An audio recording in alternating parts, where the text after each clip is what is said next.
Hello, everyone, and welcome to the final session of the 2020 Educators Ag Institute Virtual. This is our Act 48 and the MEWEE wrap-up. So today we will be joined by Tammy Peffer from the Pennsylvania Department of Education. But first we have a little bit of housekeeping. So first we want to thank all of the sponsors that you can see on the screen. They really help us throughout this whole thing to make it possible. Also, there is a chat box. Please remember it is public, but Tammy might ask some questions to you guys throughout the presentation, so you can answer those in the chat box. Make sure the two says two panelists and attendees. That lets everyone see all of the answers so we can share more ideas. There's also a Q&A button. You can use that to ask questions to Tammy throughout the presentation. So we'll try to get through what we can. Now, there is no pretest for this session. There is a post-feedback, a post-session feedback form that we would love if you could answer and fill those out. It does help us to know what is going on and if you are getting something out of this. Now, in 2 weeks, all of the Act 48 things that you need to do need to be completed. So if you did not do those other post tests, please do them. If you are doing reflection essays, lesson plans, or unit plans, those are also due by August 20th. Now, hopefully maybe you started working on the MEWEE. Just want to remind you that we do not track the completion of the MEWEE. You need to follow the instructions in the MEWEE to make sure you get credit for that. So with that, I will turn it over to Tammy.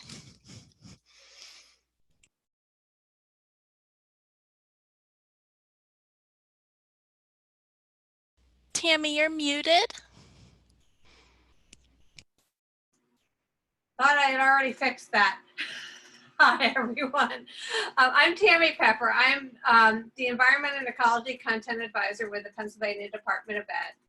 And I am going to move us directly into the PowerPoint presentation. So just bear with me one moment.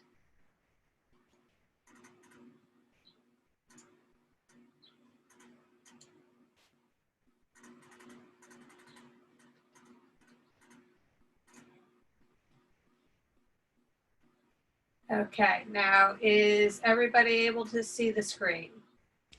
Yes. Yes, okay, wonderful. Okay.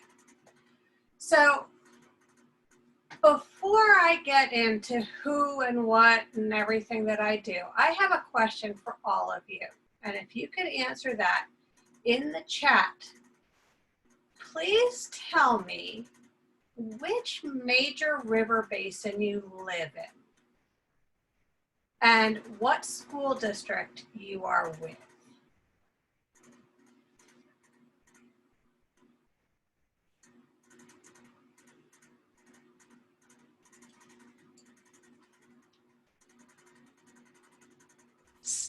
We have the Ohio River Basin and Trinity Area School District, Delaware, Delaware Valley, Ohio, West Middlesex,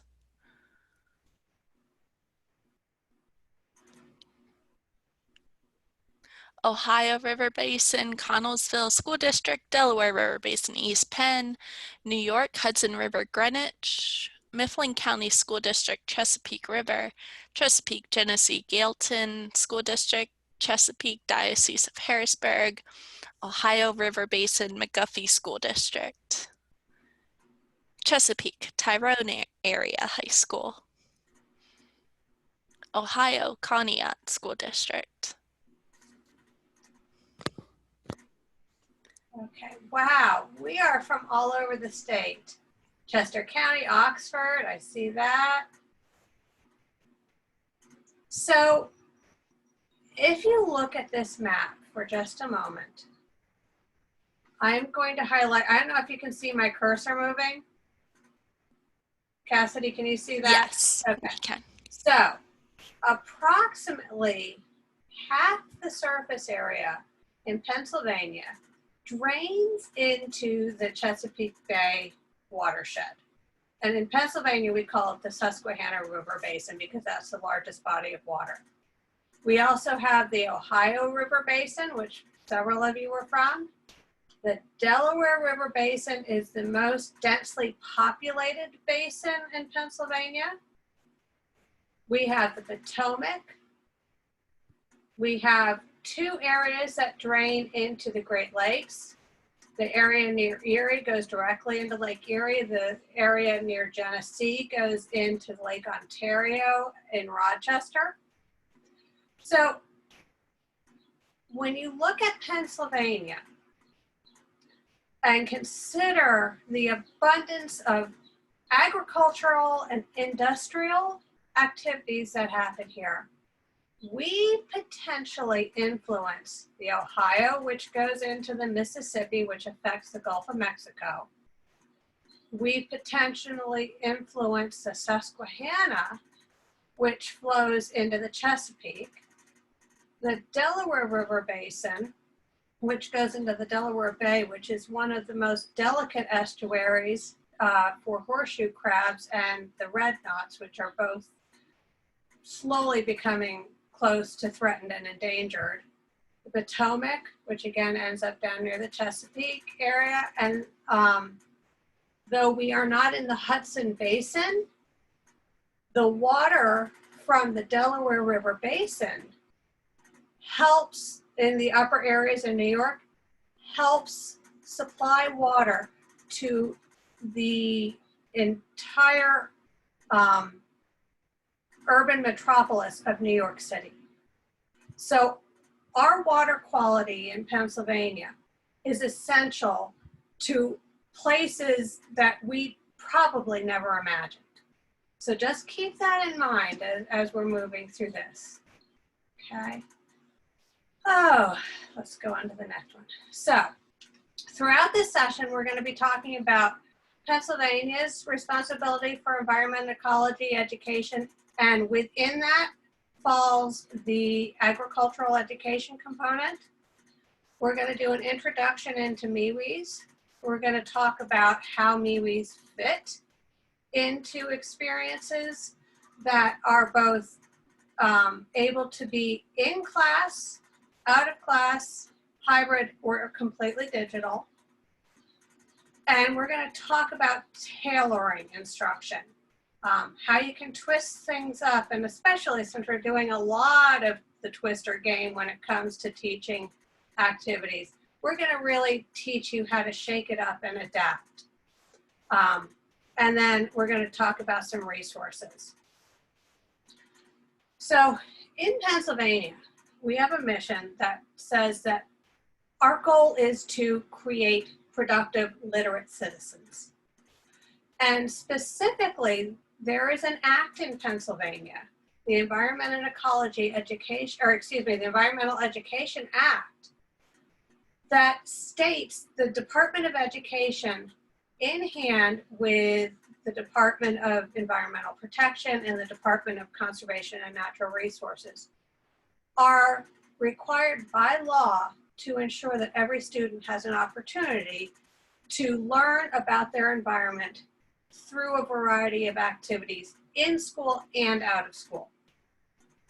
And these are further supported by the fact that we have academic standards in Pennsylvania under the Chapter 4 that are specific to environment and ecology and science and technology. And the environment and ecology standards are not a science standard per se. They are an interdisciplinary standards. You will find pieces in there ranging from history to economics to technology to ethics. And I must qualify this. We don't tell students ever what they need to believe. We give them the tools to figure out how it fits into their own belief and value system in the standards. So just to make that clear. We also have an environmental literacy plan that we'll talk a little bit more about later. We have a Chesapeake Bay Watershed agreement that helped inform the development of the environmental literacy plan. There is an advisory council that is made up of 20 individuals from around the state, from agencies to schools to industry, that help inform the direction of environmental education in the state. And then each of our large water basins have some sort of basin commission. So there's a Susquehanna Basin Commission, the Delaware Basin Commission. If you're up at the Great Lakes, there's the International Joint Commission. And beyond that, we're also informed by the United Nations Sustainability Goals. Now, I did not add the video related to the UN Sustainability Goals to this presentation because I didn't want to take away from the MEWEE for all of you, but I highly recommend looking into that. And all you have to do is type United Nations Sustainability Goals into the search bar. So in Pennsylvania, we have objectives that are well stated. My favorite is the one that I'm going to highlight here. Whoops, maybe it won't let me highlight it. So, no, it's not going to let me click. Instill in students a sense of environmental and ecological responsibility through authentic experiences that apply critical thinking, problem solving, communication, creativity in the analysis and design of solutions to environmental issues in order to improve the quality of life for future generations. That encompasses all of what many of you are familiar with as STEM and STEM literacy. Environmental education originated as the first interdisciplinary exploration that was widely used as a methodology. So if you need any further support for using the environment as a jumping point into explorations in the classroom, right here, these program objectives are should be enough evidence for you to provide to your school. Now, within my role in the Department of Ed, so I am the Environment and Ecology Content Advisor, and in my job, which I have been in since January of 2019, if you didn't know that there was such a position, it's because it was vacant for nearly 7 years. The woman who held the position before me, her name is Patty Bathis, and she was a pioneer in getting things going in the state of Pennsylvania related to environment and ecology education. So she left a lot of good things for me to learn about. I have been in environmental education since '94. Prior to that, I worked in human services as a behavior program specialist. I've taught collegiate level. I've helped with curriculum development. Graduate school work has to do with geospatial technology integration into professional development. So I come from a lot of different places and can provide a lot of custom-made support for your school, for you, as you're working on curriculum development, program development, whatever you need help with. Two other things, we have an environmental literacy initiative in Pennsylvania where we are working on building capacity. And part of that is something we're going to talk about in a little bit, which is the MEWEE ambassador programs. We also have the Pathways to Green Schools program, which is a feeder program to the U.S. Department of Education's Green Ribbon School program. And everything that we're talking about in the latter part of this discussion can help you and your school work towards building environmental literacy, perhaps creating an environmental literacy plan at your school focused on agricultural experiences or whatever else your students and your community defines as important, and raising awareness about green school and sustainability. So a lot of things can come out of what we're talking about today. Okay. When you come in contact with me, if I can't help you directly, we have lots and lots of resources around the MEWEE and the literacy capacity building project. I can put you in touch with state parks individuals. I can put you in touch with local EPA officials, a variety of universities, but the one that we work with a lot for the environmental literacy is Millersville University. We're also just beginning some work with Penn State related to this. They have a NOAA BWET grant as well. I work a lot with Stroud, so the individual from Oxford should recognize them as a great resource as well. So first off, how many of you just say yes or no in the response? Who knew that we have an interstate agreement with 6 states and Washington, D.C. to improve water quality in the Chesapeake Bay watershed?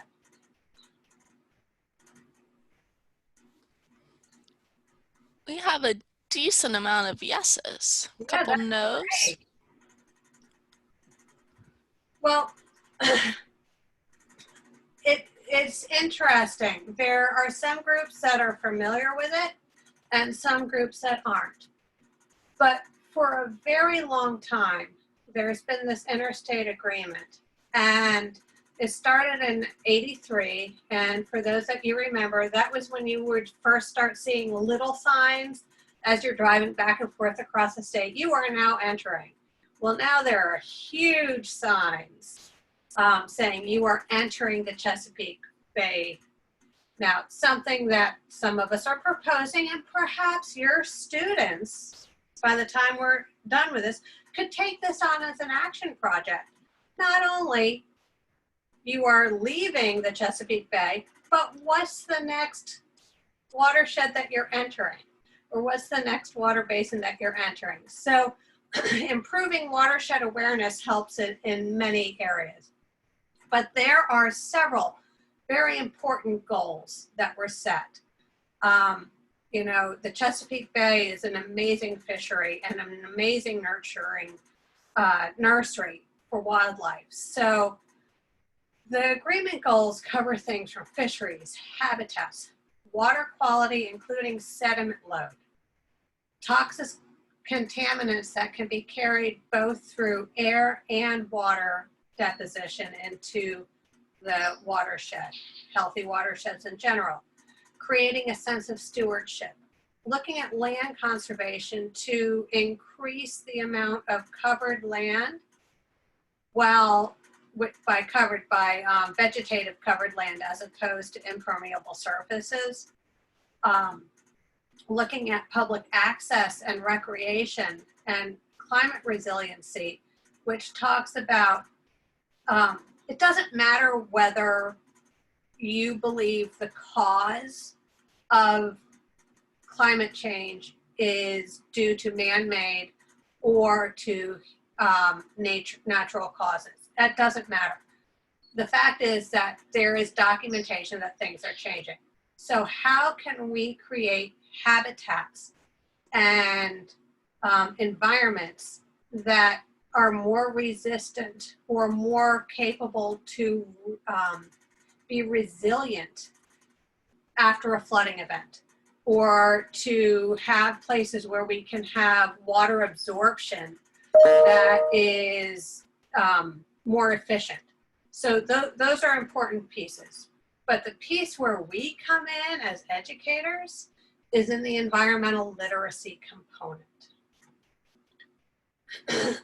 And the agreement covers 3 areas. The first area that we cover is student understanding and student action. And that looks at developing activities, curriculum, lessons that help support student learning through inquiry-based instruction. And in the Chesapeake Bay Agreement, which our governor and several past governors have signed on to, there is a target that says they must have at least one meaningful watershed education experience in elementary, middle, and high school. How that's arranged is, in some cases, up to the individual teacher who's an all-star, who's gonna like push for change, or sometimes some schools embrace it so wholly that their administration weaves it into their entire curriculum and their entire school culture. So that's just something that we can talk about. And through our literacy capacity building work, we offer multiple trainings throughout the school year to help improve this learning process. We also have the Sustainable Schools component, which is directly connected to our Pathways to Green Schools initiative here in Pennsylvania. And it's looking at water, resource use, energy use in the school, trying to make sure your school uses green products, maybe reduces food waste, those kinds of things. That's a whole component of the work that I do and that the state is doing related to this. And we're doing this across the state, not just within the Chesapeake Bay. And then more importantly is the bigger picture of environmental literacy planning. So we are looking very strongly at what the obstacles are for environmental literacy and for enacting programs like the MEWEE in the schools. Now, I'm not going to tell you yet what the MEWEE is. Can we have some people make some guesses without cheating and looking online? You can put your answers in the chat. Just want to see. See if you even spell it right.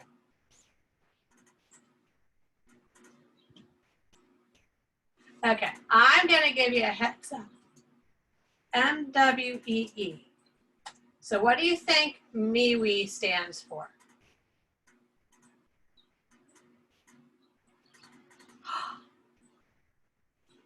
We have silence. Are you all out there still? Thank you. So I've seen some people who have taken the course. Yes, it is meaningful watershed education experience. And you know what, even within our group, the meaning educational water something is what a lot of us end up saying because it's such a big mouthful. And that's why they just call it a MEWEE. But it's not just for watershed exploration. It's a whole environmental exploration process.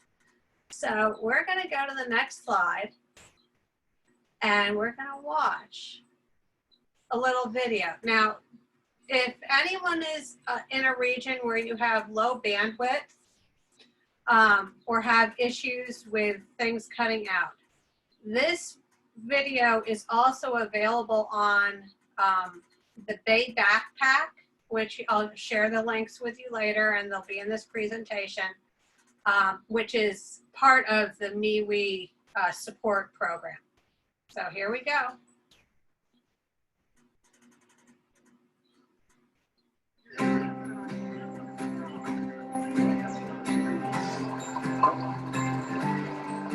$79. Good luck with that. He's so cool. It's a steep or flat? Very cloudy. Okay. 7 is 7 for living pig.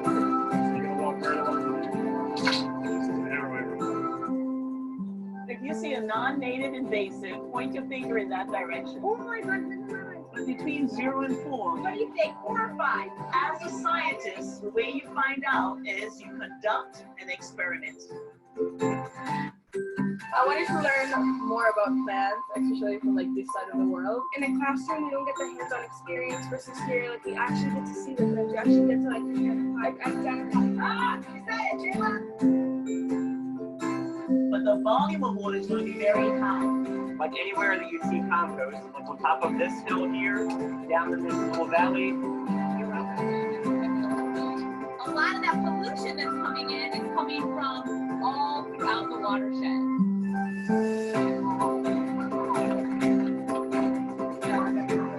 Pretty finished. I love it.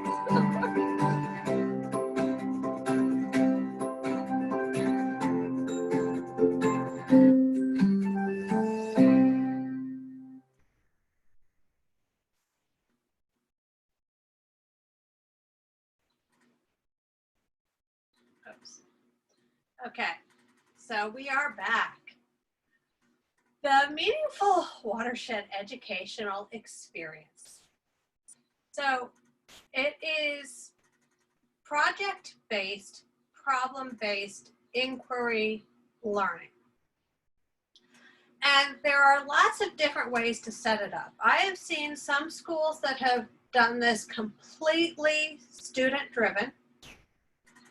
I have some schools that use this framework and give the students a menu of issues that they identify together that they can choose from to do individual explorations. And I've also seen schools that choose the menu and then the whole group work through the same issue together. And then I've seen ones where the teacher selects the issue, the students all work through it together, and they all get carried along on the same path. So I am not saying any one of those ways is right or wrong. I'm just asking you to open your mind and think about ways that we can use the MEWEE as a tool to increase engagement, especially in this time of hybrid and or all digital learning. And also look at it as a way to support student achievement, because we can textualize the learning and then we ask them to take that learning into new scenarios each time we explore a new issue. We also look at engineering skills, all the STEM and 21st century skills. And when you're doing a MEWEE, if you're doing it as it's intended and including community connections, then you are automatically including components related to the career readiness requirements that the state has. You know, you have to, interestingly, with the career graduation requirements, you have 3 artifacts that need to be collected. Why not pair them with a MEWEE? So that you're not only just learning about a career, but you're learning how that career interacts with our environment. And literally any career you can find can be linked back to an environmental impact in the positive or the negative. So just something to keep in mind there. Okay. So what is a MEWEE? Well, a MEWEE is a process that takes you through an exploration. And I always say that it shouldn't be done in a completely linear fashion,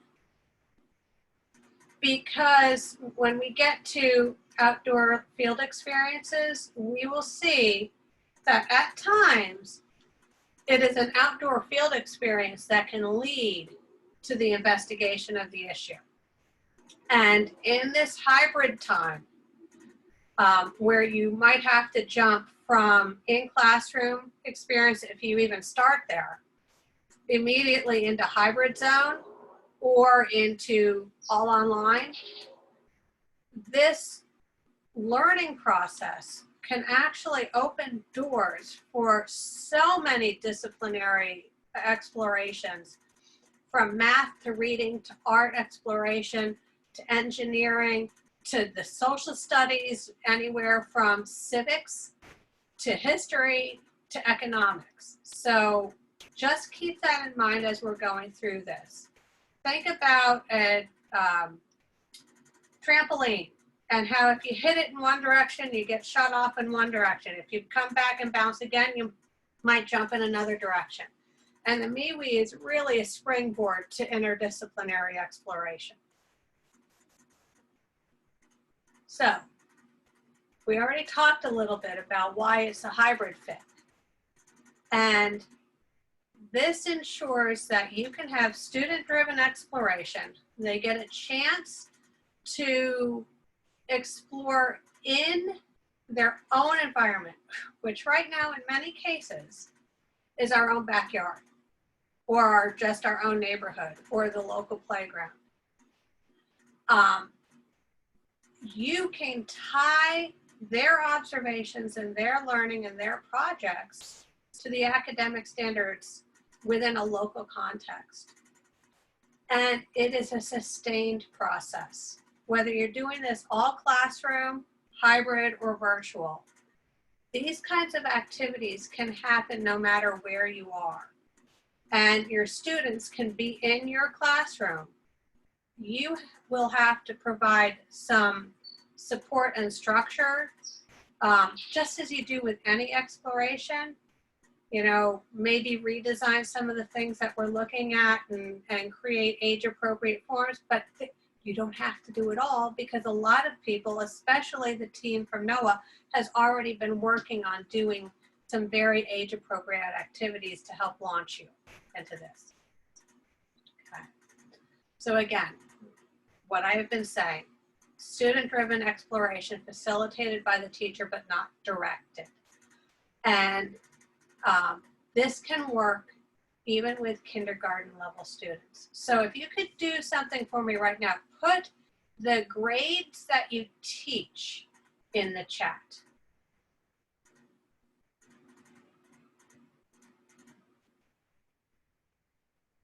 The grade levels you teach first. Okay. High school, middle through high, pre-K through 4, 7 through 12.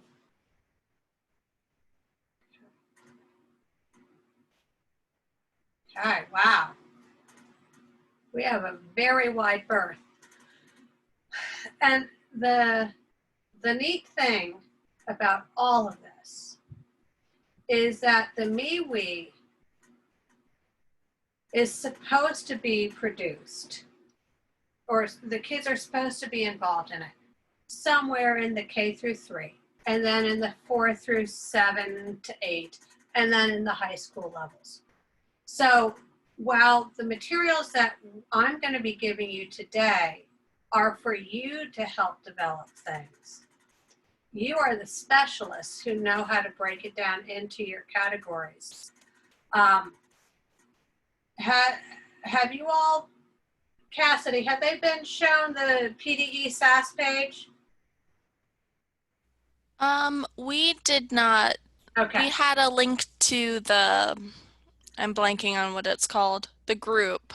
To the community? Yes. Okay, that's good. Because within there too, we have, I think there are 24 or 25 ag related STEM activities that are listed in there in the content repository. So there's a lot potentially in there for all of you. But if you have a topic and you don't know how to go about approaching it, call me, email me. I can point you in the right direction. I won't write the lesson for you, but I can point you in the right direction, help you find resources so you don't have to write a lesson from scratch. There are so many resources out there that are good pedagogically, well supported by good pedagogy and good methodology. So we can go there very easily.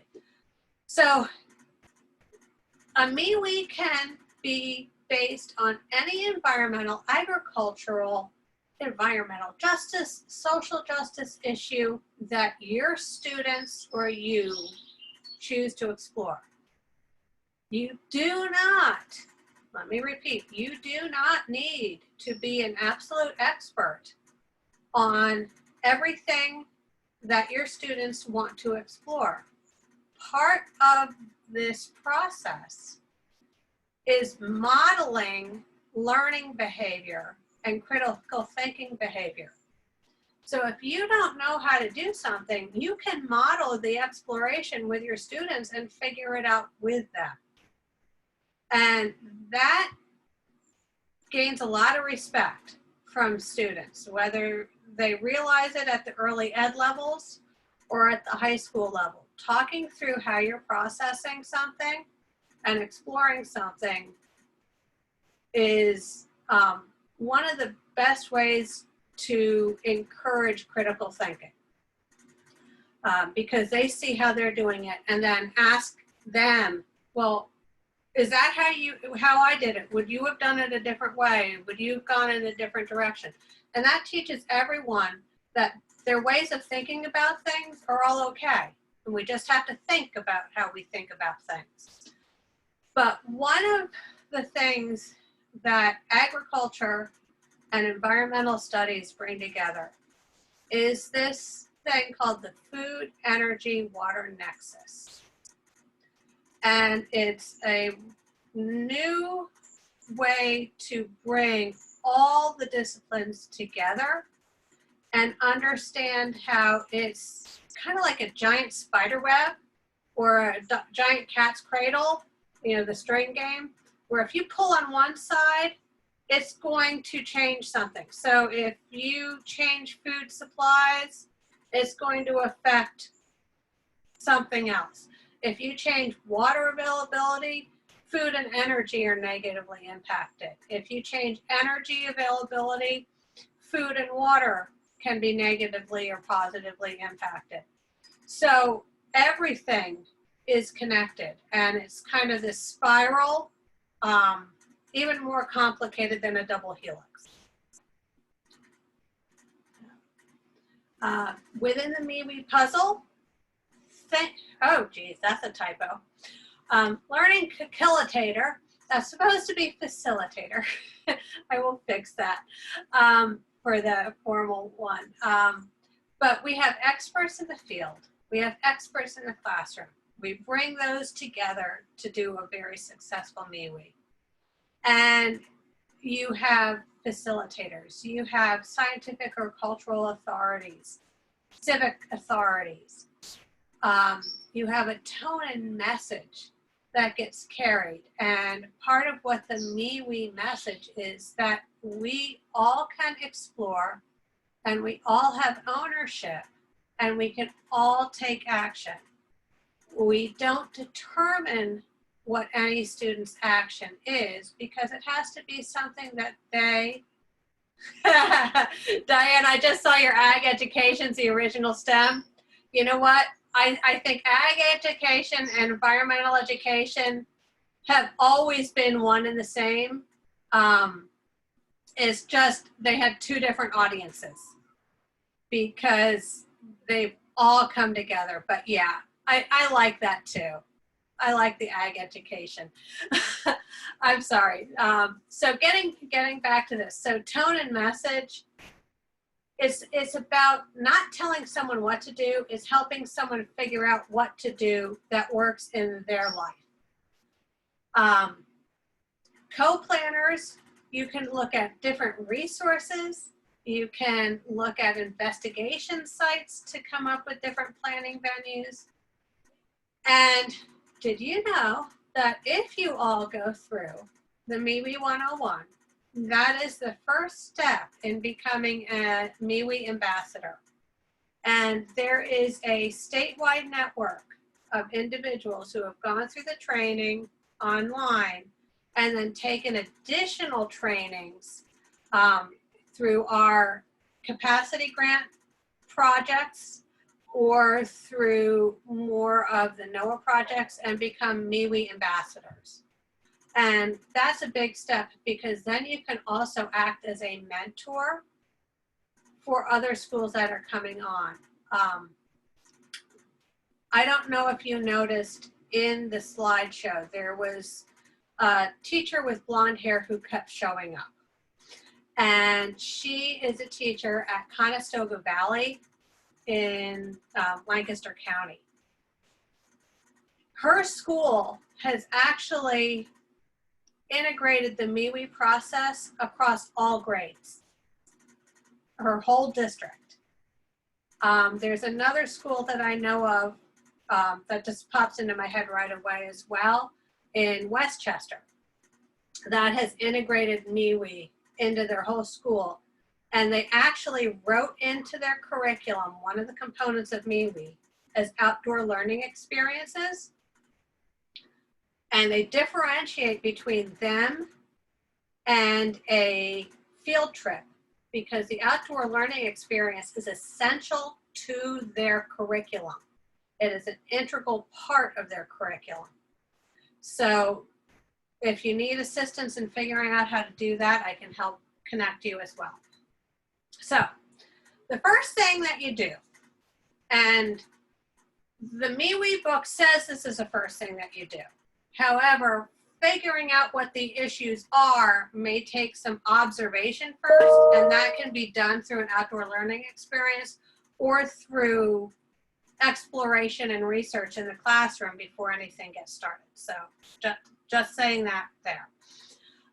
So issue definition, what you as a facilitator of learning would do during the MEWEE process is the students identify issues and then they determine the level of research and investigation that has to happen with it. So you could, it's a chicken and an egg thing. You could take the students out for a walk around their neighborhood, a guided walk, and have them do a scavenger hunt or an audit of their neighborhood or an audit of their house, okay, for water use, for energy use, any direction you want to go. If you teach family consumer science, you can go in one direction. If you teach social studies, you can go in another direction. If you teach math, you can go in another direction. If you teach physics, you can go in another direction. It depends on your discipline. Use that as a launch point. Ask the students to explore their area. Or if there is something in the news that's particularly a hot topic, you might want to guide your students through an exploration of that if that's the lane that the students want to go in. The students need to have some control of their exploration. You determine how much. And honestly, the more you do this, the less control you'll want, the more control you want to give your kids. But it's kind of hard to transfer initially. So you're going to look at an issue requiring research or investigation. You help guide them through the research process. You help them figure out what are sound scientific resources and what is propaganda. And when I say propaganda, it comes from all directions. And biased comes from all directions. So don't take that as anything but saying you have to be aware of the source of your resources, who funds those resources, and what their political lean is. Right? And you need to find just the facts, ma'am, and not biased interpretation. So the students are exploring this from their own perspective. And then they are able to bring it together and reflect on their personal experiences related to that issue. You, in your grade specialty, know how to bump things up and down for your grades.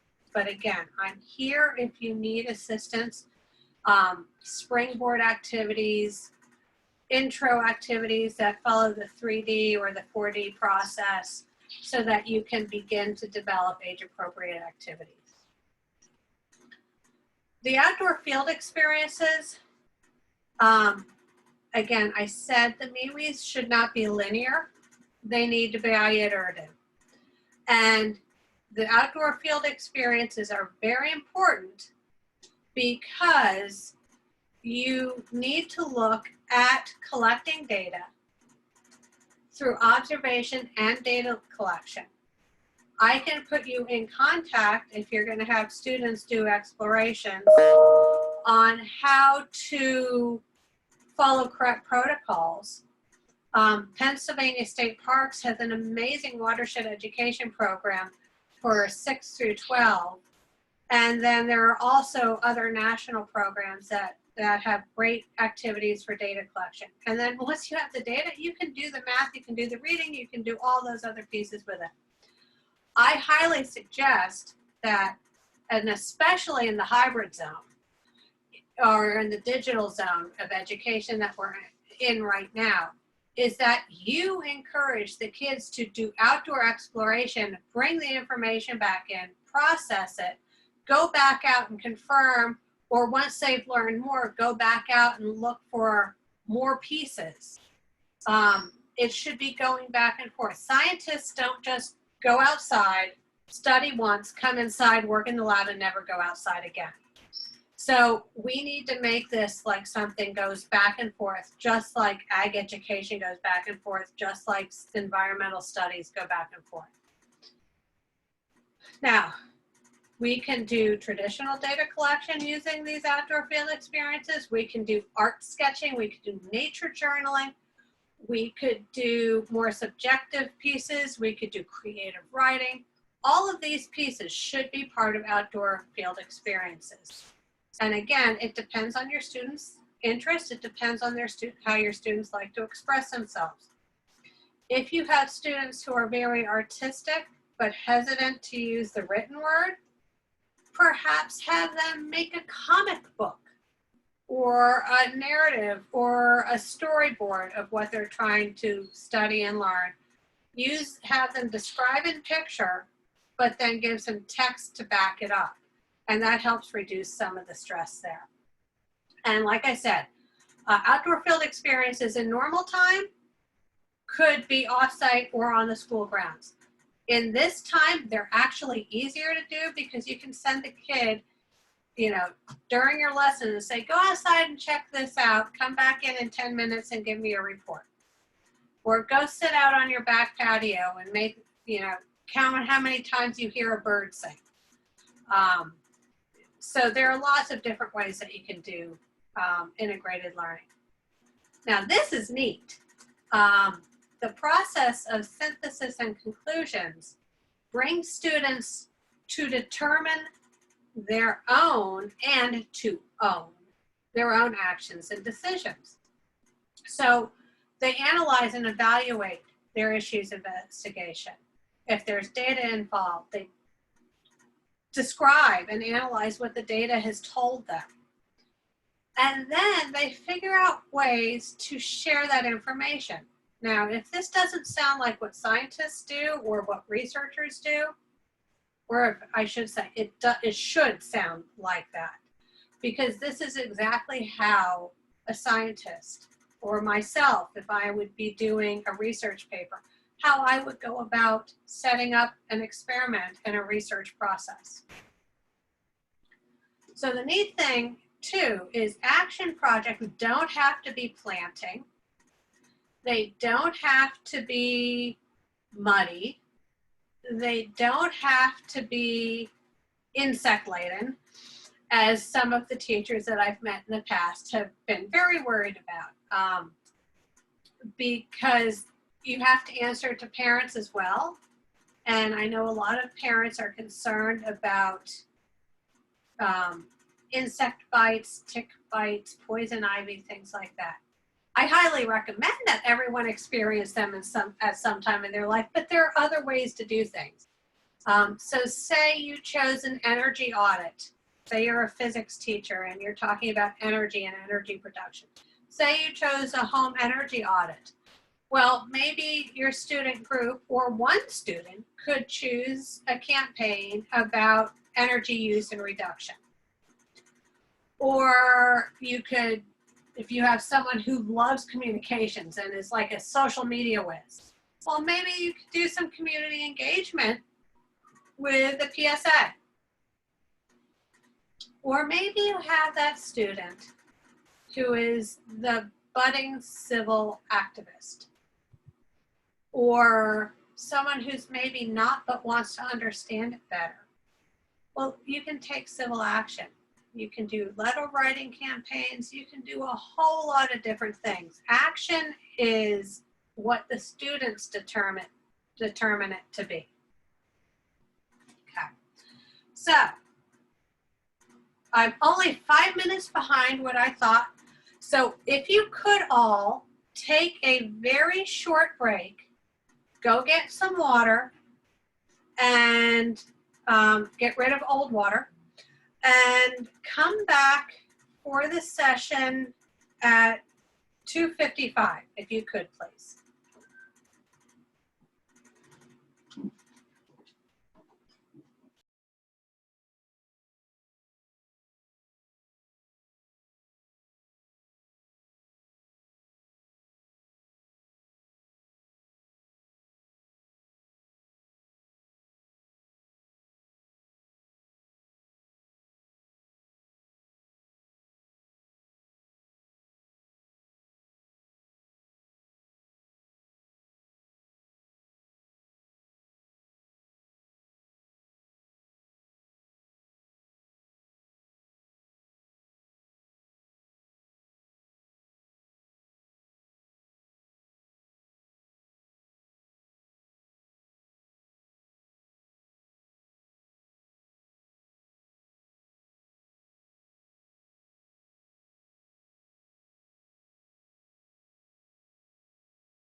Hi, are we all coming back? I would assume so.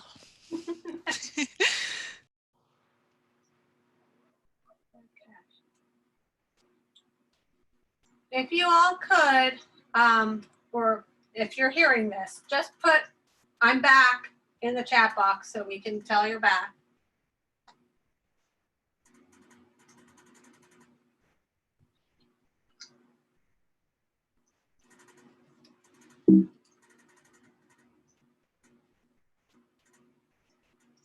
Okay. That was a pretty good back. Okay, so I'm gonna repost. I just shared the link that's in the top of this page in the chat box, and as did Cassidy. You can click on this page and get to just about all the pieces that I'm going to be showing you in the next little bit. And we're done at 2:30, correct, Cassidy? 3:30, yep. Or whatever, yeah. Yeah, you have time. 3:30. So what I'm going to do is I'm going to give you all time to do the think cloud that we're going to explore here in a minute. And Cassidy, can you lift that single link from that page for the think cloud so they don't have to open the whole document as well? I don't think I can do both. Well, maybe I can. Yeah, I can do it if you want. Yeah, if you now, Mhm. yeah, if you could, that would be less Yep. messy than me doing it. No problem. Okay, it's in the chat box now. Okay, thank you. So if you could click on, all of you click on that link and it'll open a document called a think cloud. And it's a thought web. Many of you should be familiar with that. We're going to work from the think cloud, and then we're going to show you some other forms that as you go through the MEWEE online, you would have more experience with. And if you so choose to accept an assignment, completing those think clouds and MEWEE 101 are kind of like a prerequisite to it. You can get an additional 3 Act 48 hours if you go ahead and work on developing an environmental literacy model plan for a MEWEE. And we'll talk about how that works in a wee bit. So we're going to jump into the think cloud. And as you look at the think cloud,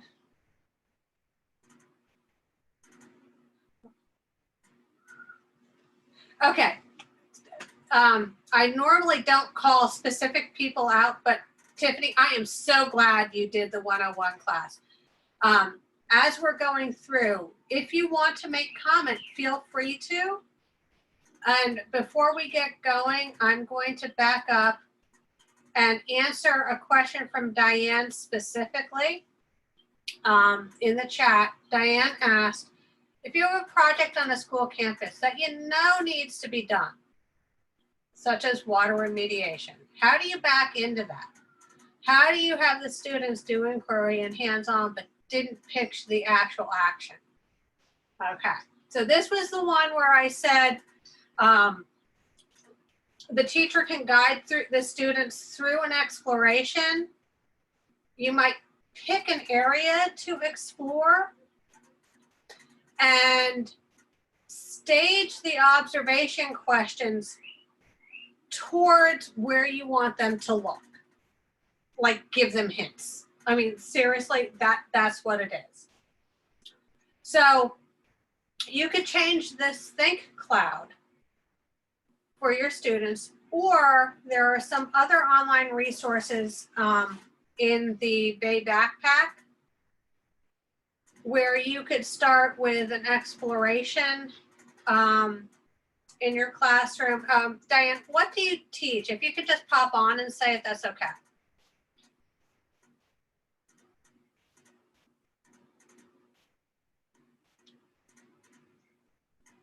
Is Diane still on the call? Diane Miller? Yes, she is. So, Diane, what grade and area do you teach?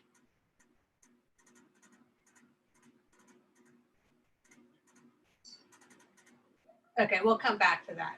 You know what? Remind me to come back and answer her question. There you are. Thank you. Okay, so this is the kind of thing. Your students have enough background to know what erosion is.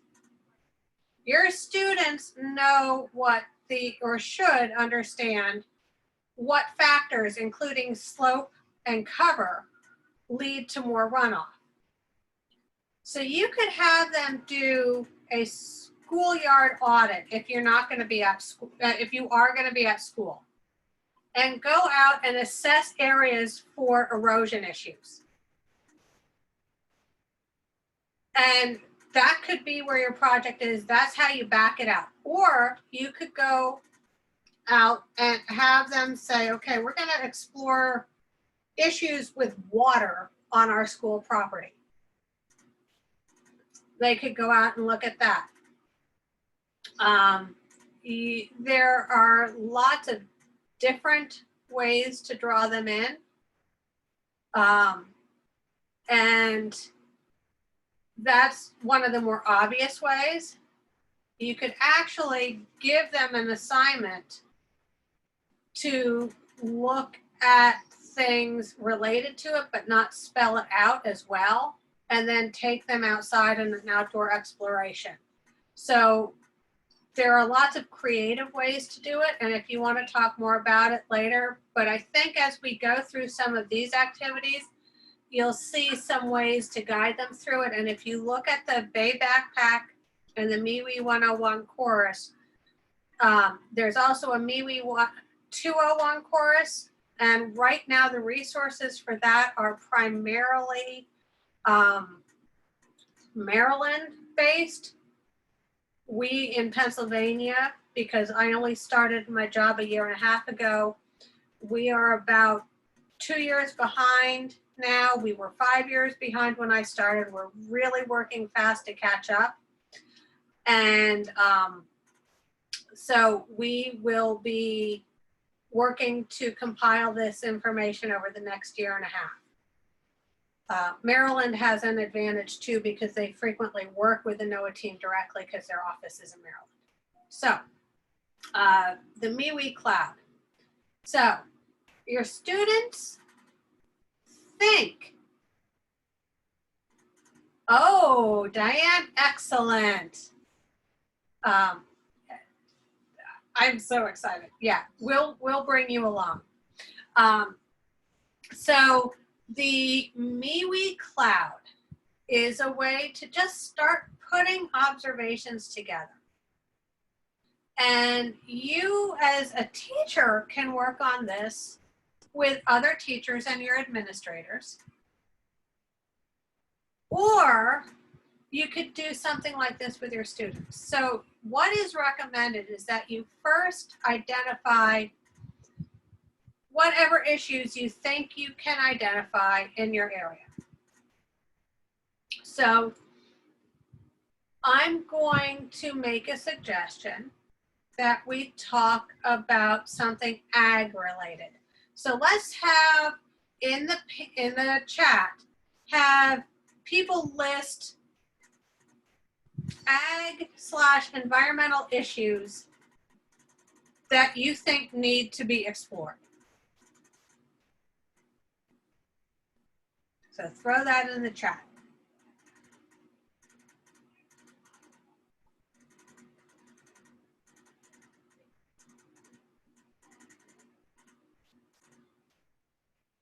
Based on the things that you have learned about throughout this entire session.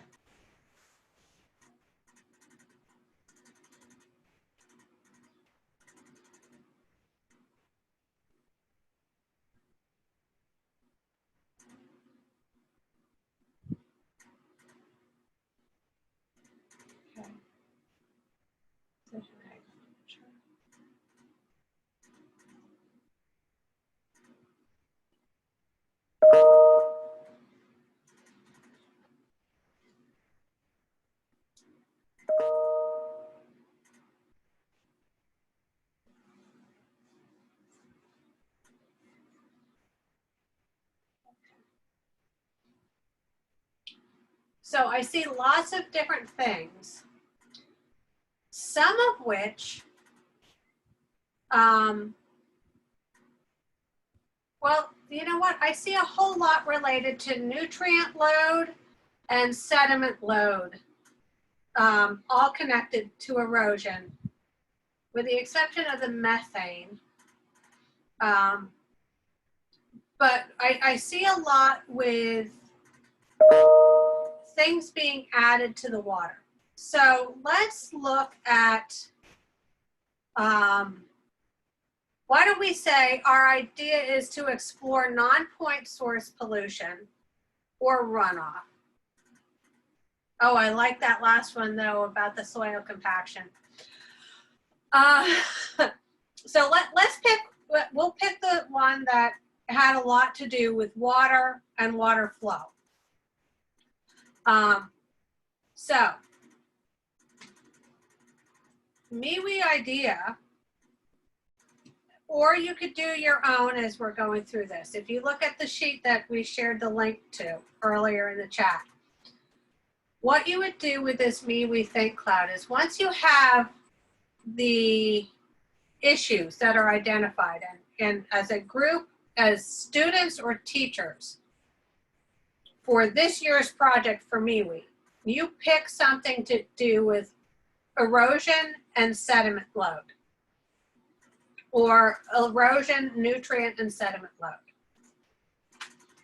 So this is a lesson plan development for you, but you've all used things like this with your students where you can change the titles and guide them in the direction you want to go. And I have confidence in all of you as teachers that you're able to do this. So if you want to explore sediment load, what would be an overall goal and objective for learning? Use your own forms, fill this in. This is part of the MEWEE process. You can do it now or do it later. What are the local issues and problems that you want to explore? Have you identified them, or do you need to explore them? What environmental related field trips or assets or other things already exist at your school or site? So say you want to do issues with runoff, water quantity load, and surface ability to either absorb or to shed that water. If you are working in a virtual mode or a hybrid mode, your students could go around and very simply measure the slopes of their backyard or the slopes of the road in front of their house. One of the activities I've done with Bethlehem School District is the kids went around and mapped their sewer, the street runoff drains. And they noted what the slope was going into those drains. They walked uphill to see whether there were, farms, industry, something that could be causing water coming down. They, without touching it, they looked at the trash that was cluttered around the drain. So these are all different ways to explore. So those kinds of things, it doesn't have to be out to a field. And in fact, field trips to your own neighborhood are just as eye-opening as a field trip going to some state park if you are looking at an issue that you know is local. One other thing is that, if you're looking at stormwater runoff or just normal rain runoff, if you're in an area with increased flooding, You could do an exploration about the increased flooding along those lines too. And maybe if you're working along multiple grades, the high school students could do an analysis of the water and find out what chemicals are in the water. There are some really good directions you could go. But this Think Cloud for you, the way it's designed right here is for you to work with other teachers. Who else can I work with? What else do I need to consider? Are there regulations about class trips? You know, do I need to figure out how to put it into hybrid zone? So Think Cloud's a good start. Once you have the issues, this kind of takes you through a little bit of an understanding by design process where you are looking at MEWEE issues. You figure out what the driving question is. You figure out what the pieces that build into that driving question are, and you think about what standards does it align to. So this is an example of a driving question, and this is the one that I forgot we made. So what are the effects, the big issue? And these go hand in hand with what you were looking at. Effects of agricultural land use on water quality. And the question is, how does agricultural land use impact the quality of our water in the watershed? So then we list out the supporting questions for exploration. And we look specifically to the environment and ecology standards, which address watersheds and wetlands, natural resources, and the set that address agriculture and society. Now, the neat thing about this is it does not involve the teacher telling the student what the answers are. It encourages exploration across the panel at the correct age level and using the correct vocabulary for that age group to explore these pieces. So this is your document. This driving question is your document for your lesson plan development as you work eventually through the ELM.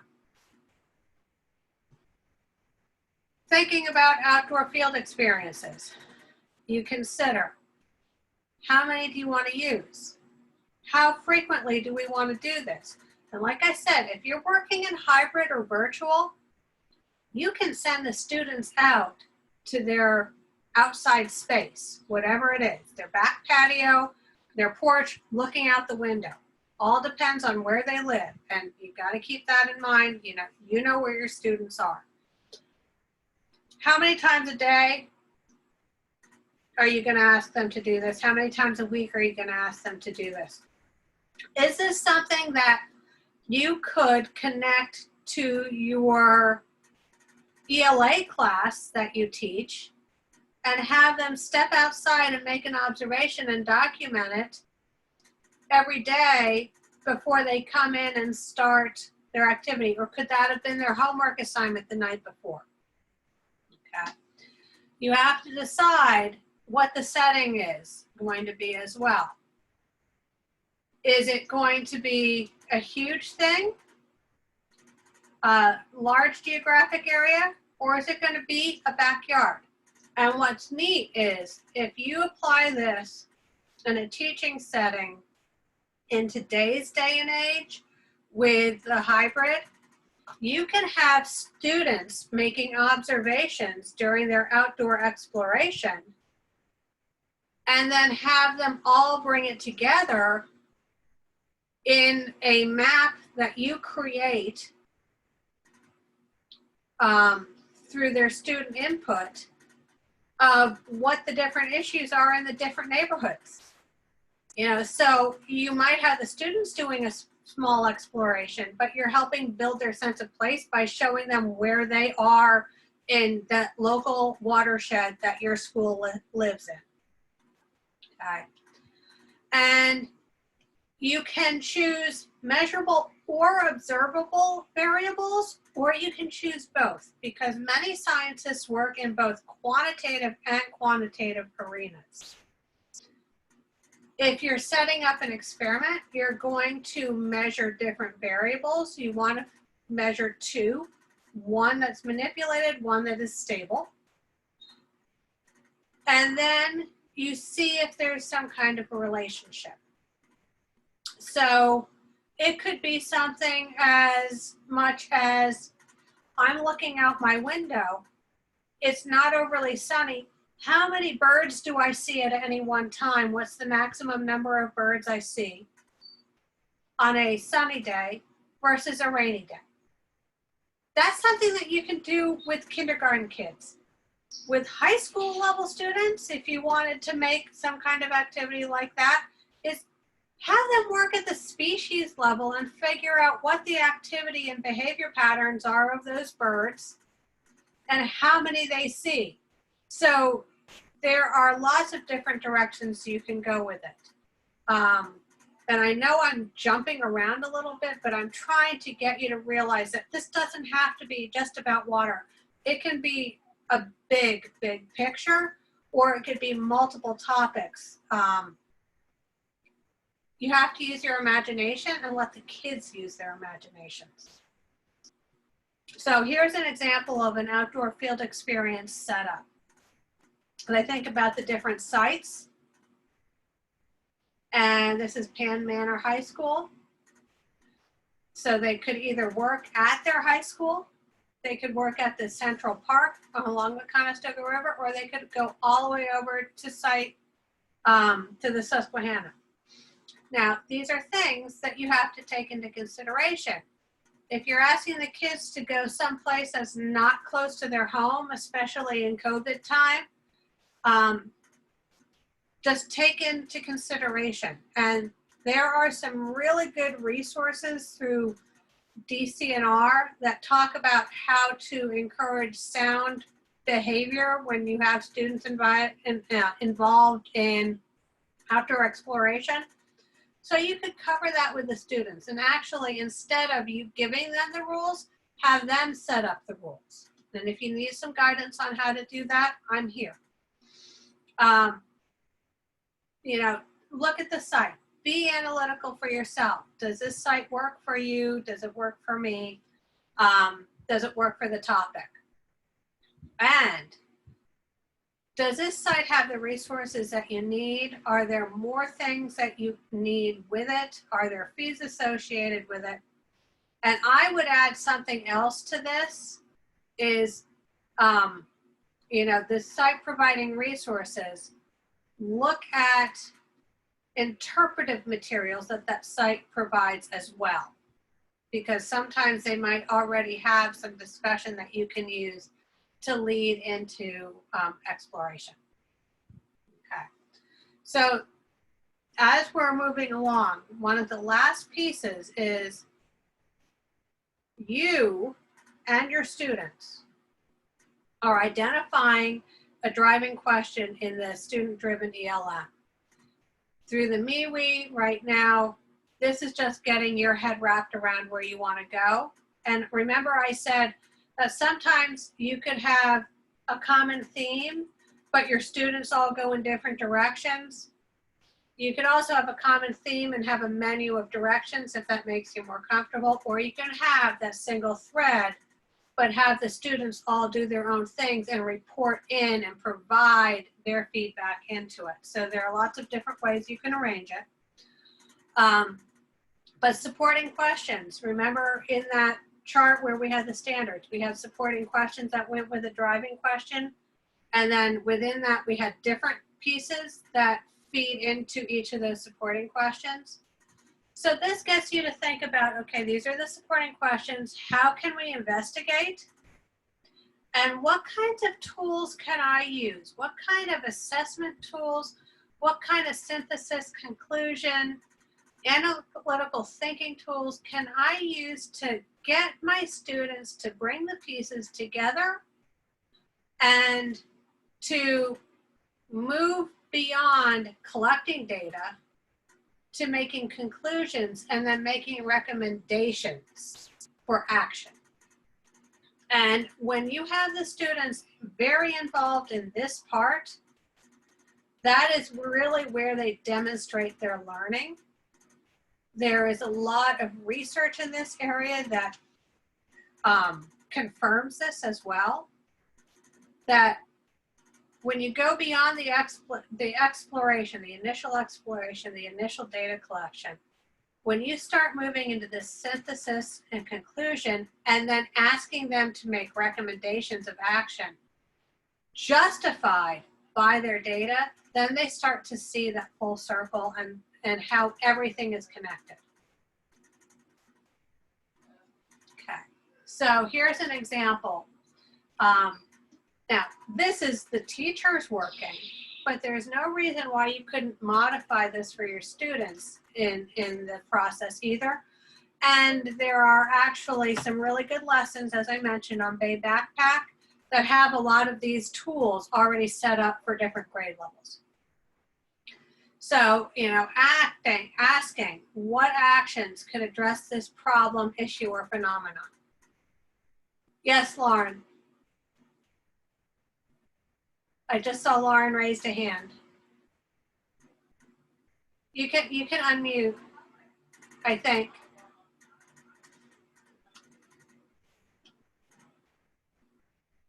Laurel, I'm sorry, Laurel Cosa, you raised your hand. Go ahead. I did it by mistake. I'm sorry. Oh, that's okay. That's okay. I am paying attention though. Thank you. Thank you. Okay. So, you know, we have the different actions that could be taken, and it could be anything from signage that the kids develop to a stormwater management practice at the school.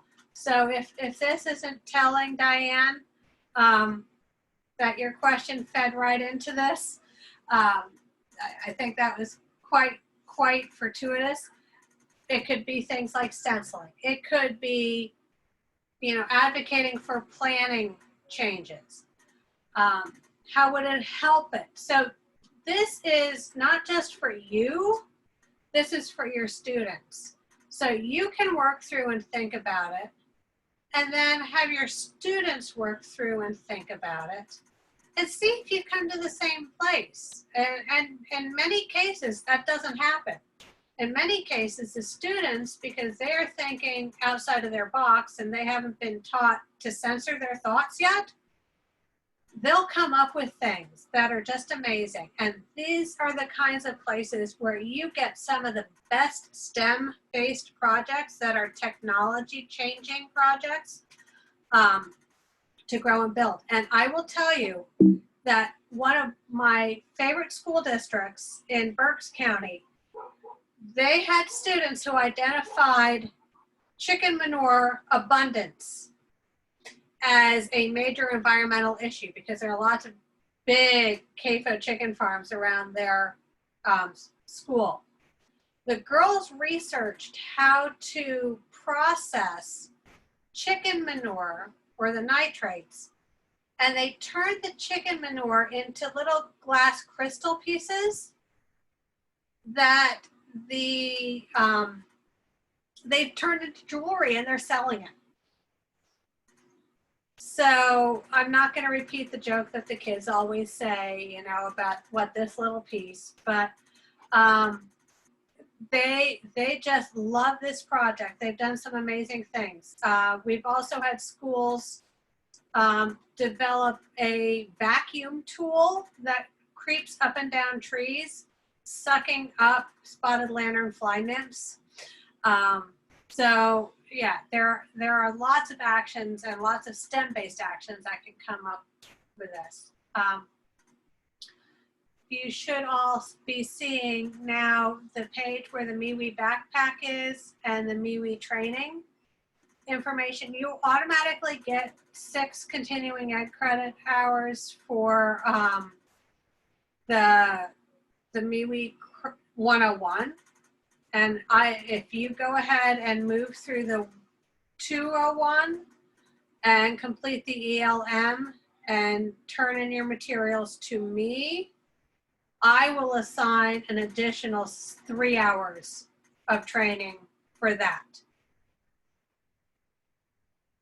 Some great resources to use throughout are things like the Wiki Watershed, the Attack Pack. IMAP Invasives is fantastic because it's major citizen science. You can also apply for BWEC grants with your schools to try to get funding. And there are also outdoor learning network grants that come out every now and then where you can work with multiple schools to move ahead. We also have the Green Ribbon Schools and the Pathway to Green Schools programs that are good resources. So we have about 4 minutes left for some questions. Is there anything that I didn't cover? Anything you want to know more about?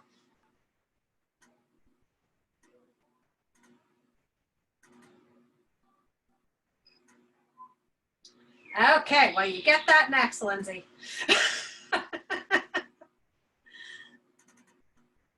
So you can, you got it. You guys were the quietest group though. But we had a lot to cover. So please email me if you are thinking that you want to go ahead and work through the additional 3 credits for the ELM component.